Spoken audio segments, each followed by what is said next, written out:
পাও কাটেন, দরকার হলে মাথাও কাটেন। ওর মতন চোরের এই গ্রাম 1 টাকার অধিকার নাই। চুপ করেন সবাই, সবাই অভিযোগ জানাইতেছে। আমি শুরু বলে কি আমার অভিযোগ করার অধিকার নাই? আমার অভিযোগ আছে। অভিযোগ মানুষে কয় চুরি বিদ্যা নাকি বড় বিদ্যা, যদি না বড় ধরা, তাতে ধরা না খাই হেললে গেছে রাইতের বেলা চুরি করবার লেগে বাইরেছি।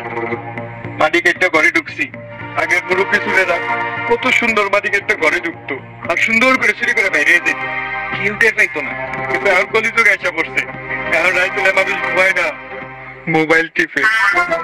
এত আশা করে গায়ের ভিতরে তেল তুল মাইখা মাটি কাটতে ঘরে ঢুকছি, যে ঘরের মালিক নতুন বিয়া করছে, কয়নাগাটি যা আছে চুরি করে নিয়ে চলে যাবো, কিছুদিন পায়ে উপরে পা তুলে থামু, কিন্তু ঘরের ভিতরে ঢুকা দেখি।